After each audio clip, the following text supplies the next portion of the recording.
Welcome to the AI Research Roundup. I'm Alex. Today we're looking at a paper trending on X, published on February 22nd, 2026, just over a week ago. It introduces a new off-policy reinforcement learning algorithm called OAPL that matches the performance of specialized coding models while using 3 times fewer training generations. The paper is titled, Large Language Models Can Learn to Reason via Off-Policy Reinforcement Learning, and as we'll see later, the results on training stability are really impressive. To validate the method, Figure 1 compares OAPL against a strong baseline, group relative policy optimization, on 3 challenging math benchmarks. The first panel details performance on HMMT, while the center and right plots cover AIM and Brumo 2025, respectively. These charts track pass rates at varying sample counts, specifically 1, 2, 4, and 8. Across all 3, the blue bars for OAPL consistently top the orange bars for the baseline, demonstrating that this off-policy approach yields robust improvements in reasoning. So, while Figure 1 showed the final results, Figure 2 details the training dynamics across the benchmarks. The first panel displays the accuracy curve for pass at 1. To the right, we see the corresponding curves for pass at 5 and pass at 10. Notice that the orange line, representing the group relative policy optimization baseline, tends to fluctuate or degrade after an initial rise. In contrast, the blue OAPL curve stays stable and steadily improves, ultimately converging to a significantly better performance without the late-stage collapse seen in the baseline. Well, Figure 2 showed the performance gap, but Figure 3 digs into the training stability that makes it possible. On the left, we track sequence entropy. The orange curve for the baseline crashes early, indicating entropy collapse where the model stops exploring.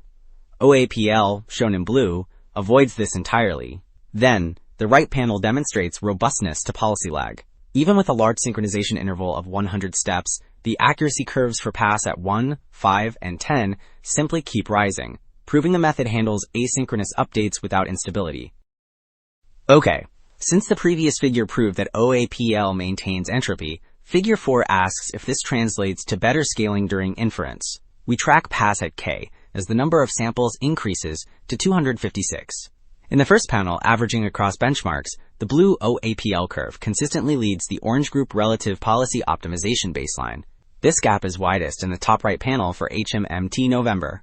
Notably, both methods beat the gray base model even at high K, contradicting the view that reinforcement learning limits output diversity. So, having established the math performance, Figure 5 shifts focus to code generation on the live code bench. The left panel plots the pass at K rate as K increases from 1 to 10. Here, the blue OAPL curve tracks slightly above the orange deep coder line, confirming it matches or exceeds the specialized coding model. But the real story is in the right panel, which measures sample efficiency, while deep coder, shown in orange, requires over 600,000 training samples to reach peak accuracy. OAPL, in blue, hits that same mark with just 200,000. This represents a 3-fold reduction in training data, effectively demonstrating the algorithm's superior data efficiency.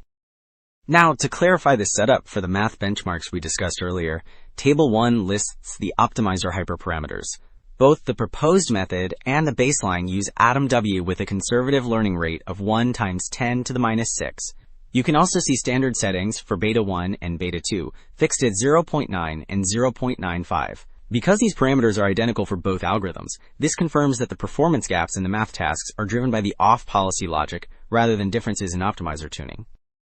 So, while Table 1 covered the shared optimizer settings, Table 2 lists the unique hyperparameters that distinguish the 2 methods on the math task. For OAPL, the authors select Beta 1 as 1 and Beta 2 as 1 times 10 to the minus 3. It also employs a lag parameter, L, set to 50. In contrast, group relative policy optimization requires a clip ratio of 0.2 and enforces a maximum async iteration of 1. This constraint highlights the strict synchronization the baseline needs, whereas OAPL handles significant lags by design. Wrapping up, 2 takeaways stand out.